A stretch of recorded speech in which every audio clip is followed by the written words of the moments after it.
আসসালামু আলাইকুম। আজকে যেহেতু ঈদের দিন তাই একটা লং ভিডিও তো অবশ্যই চলে। তো সারাদিন কি করলাম তাই আপনাদেরকে দেখাবো। যেহেতু ঘরের বউ, তো প্রথমে ঘুম থেকে উঠে সবাইকে ঈদ মোবারক জানালাম। তারপর জামাইরা সবাই নামাজ পড়তে যাবে, তাদের পাঞ্জাবি সব কিছু আয়রন করে রেডি করে দিলাম। তারপর এদিকে আমার শাশুড়ি আজকে জাতীয় নাস্তা তৈরি করতেছিল, মানে সেমাই আর নুডলস। আমার শাশুড়ির হাতের খাবার খুবই মজা। সেমাই আর নুডলস রান্না করতেছিল আর আমি একটু একটু ক্যাপচার করেছিলাম। আর এইদিকে ফ্রিজ যেহেতু খালি, তো ব্যাগ ভর্তি পানি ফ্রিজে দিয়ে রাখছিলাম, যেহেতু মাংস কাটাকাটি করবে তো ঠান্ডা পানি তো অবশ্যই লাগবে। তারপরে সব টেবিলে সার্ভ করে দিয়ে চলে গিয়েছিলাম, একটু গোসল করবো আর একটু রেডি হব। তারপর দেখি তারা নামাজ থেকে চলে আসছে, এসে বলতেছে খুব খিদে লাগছে। তো তাদেরকে নুডলস আর সেমাই দিয়েছিলাম খাওয়ার জন্য। তারপরে সবাই রেডি হয়ে নিচে নেমে গেল ছুরি টুরি নিয়ে। আমাদের পাশে নিচতলায় আবার গ্যারেজ আছে, তো ওইখানেই মাংস কাটা হয়। তো সবাই আগে গ্যারেজটা ঠিক করতেছিল, এখানে মাংস কাটবে, পলিথিন তারপরে চট সবগুলা বিছাচ্ছিল। আর আমার দাদা শ্বশুর এই গ্রামের প্রধান, তো সমাজের সব দায়িত্বই আমার দাদা শ্বশুরের উপর। তো সে তাড়াতাড়ি রেডি হয়ে বের হয়ে গেছে। তারপরে দিকে গরু নিয়ে সবাই রওনা হয়েছে, জবাই করবে।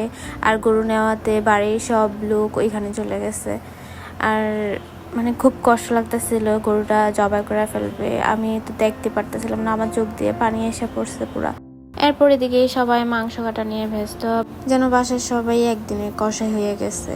তারপর এইদিকে আবার বাড়ির সবাই প্রতিযোগিতা লাগছে, কে আর আগে কে রান্না করবে, রান্না করে বাড়ির সবাইকে খাওয়াবে। এই জন্য অল্প কিছু কাটার পরেই বাসায় নিয়ে আসছে তাড়াতাড়ি রান্না করার জন্য। তো এদিকে আনার পরেই আমার শাশুড়ি তাড়াতাড়ি রান্না বসাই দিয়েছে। আজকে সব রান্না করবে বাটা মশলা দিয়ে। আপনারা তো সবাই জানেন বাটা মশলার রান্না খুবই মজা হয়। তো আমার শাশুড়ি বাটা মশলা দিয়ে হাতে মেখে তারপর রান্না করছে। কালার দেখেন কি লোভনীয় আসছে, কি সুন্দর কালার হয়েছে।